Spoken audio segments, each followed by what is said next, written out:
ఒక్కసారి కొమ్మూరి గోల్డ్ కి కాల్ చేయండి. తాకట్లో ఉన్న మీ బంగారాన్ని విడిపించి మార్కెట్ ప్రైస్ కి వాళ్ళు కొనుక్కుని మిగతా డబ్బులు మీకు ఇచ్చేస్తారు. హాయ్ హలో నమస్తే వెల్కమ్ టు మనం టీవీ. నేను విచార్మి. మనం టీవీ ఉన్నది మన కోసం. ప్రస్తుతం నాకు ఈ మధ్య కాలంలో పాకిస్తాన్ గురించి ఏమైనా చెప్పాలి అన్నా కూడా చాలామంది ఇండియన్ ఎక్సైట్గా వెయిట్ చేస్తున్నారు. మరి ఇండియన్స్ అంతా ఎక్సైటెడ్గా వెయిట్ చేయడం గల కారణం ఏంటంటే ప్రజెంట్ ఈ న్యూస్ అనమాట.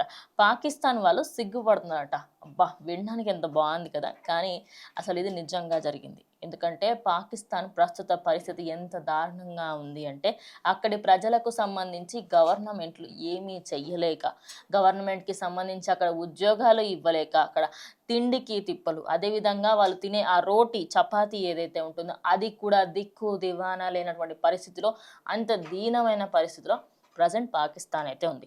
మరి దీనికి సంబంధించి అక్కడ ఇంత ప్రాబ్లం వస్తూ ఉంటే కూడా అక్కడ ఆర్మీ వాళ్ళకి సంబంధించి ఇప్పటికీ కూడా వాళ్ళకి ఎక్కువగా అమౌంట్ ఇవ్వడము, వాళ్ళకి సంబంధించి ఎక్కువగా అందులో ఏదైతే మనకి ఫుడ్ కానివ్వండి, వాళ్ళకి షెల్టర్లు కానీ, గన్స్ కానీ, వెపన్స్ అన్నీ ఆర్మీ మీద ఎక్కువగా పెడుతూ ఉంటారు. మరి దానికి సంబంధించి అసలు దేనికి సిగ్గుపడ్డారు ఏంటి అనే దాని గురించి తెలుసుకుందాం. ఇస్లామాబాద్లో జరిగిన ఒక కార్యక్రమంలో దేశానికి సంబంధించిన ప్రముఖులు ఎంతోమంది అక్కడికైతే రావడం జరిగింది. అక్కడ ఎగుమతులకి సంబంధించి, దిగుమతులకు సంబంధించి వ్యాపారులతో మాట్లాడుతూ ఆయన అక్కడ కొన్ని వ్యాఖ్యలు అయితే చేయడం జరిగింది. ఇక ఆయన మాట్లాడిన దానికి సంబంధించి ఆర్మీ చీఫ్ అసీం మునీర్ ఆయన అక్కడ మిత్రు దేశాలతో కలిసి కొంచెం వాళ్ళతో మాట్లాడినప్పుడు వాళ్ళ వద్దకు వెళ్ళి అప్పులు అడిగాడట.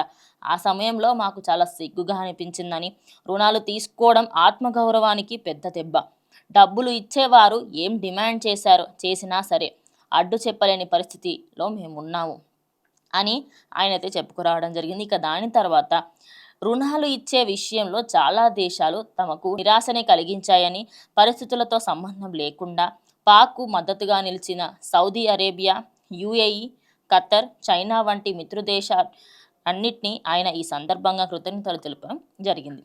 ఓకే, సో బేసిక్గా ఏంటంటే సౌదీ అరేబియా, అదేవిధంగా యుఏఈ, ఖతర్, చైనా ఇవన్నీ కూడా ఆయనకి సపోర్ట్గా ఉండి మేము మీకు మద్దతు ఇస్తాము అని కూడా చెప్పినందుకు ఆయనకి థ్యాంక్ యూ అని చెప్పేసి కూడా చెప్తున్నారు. కానీ ఇంకొన్ని దేశాలు ఏవైతే ఉన్నాయో అవిట్ల దగ్గర నుంచి వాళ్ళకి ముందు నుంచి అయినా కూడా నెగిటివిటీ ఎక్కువగా వస్తుంది. అంటే మీరు దేశాన్ని అభివృద్ధి చేయకుండా మిగతా విషయాలపైన ఎక్కువగా ఫోకస్ చేస్తున్నారని, ఇలా ఫోకస్ చేయడం బట్టే మీ బ్రతుకులు ఇప్పుడు ఇలా ఉన్నాయి అని చెప్పేసి మాటలు కూడా అన్నట.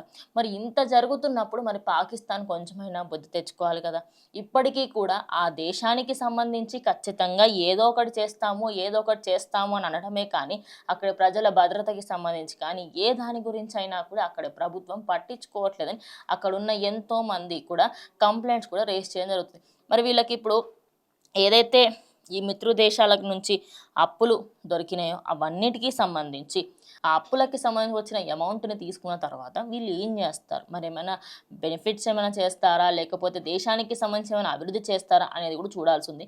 మరి ఈసారైనా వెపన్స్ వాటి మీద మిలిటరీ పైన ఎక్కువగా ఫోకస్ చేయకుండా ఖచ్చితంగా ఇటు సామాన్యుల మీద దృష్టి పెట్టాలని, సామాన్యులకి సంబంధించి ఉద్యోగాలు కానివ్వండి, లేకపోతే వాళ్ళకి సంబంధించిన హెల్త్ రిలేటెడ్ ఏదైనా ప్రాబ్లమ్స్ ఉంటే గవర్నమెంట్ సైడ్ నుంచి సపోర్ట్ ఇవ్వడం కానీ ఇలాంటివన్నీ చేస్తే బాగుంటుందని అక్కడి జనాలు అయితే కోరుకుంటున్నారు. సో మరి పాకిస్తాన్లో ఏమేమి మార్పులు రావాలనేది ఖచ్చితంగా కమెంట్ చేయండి.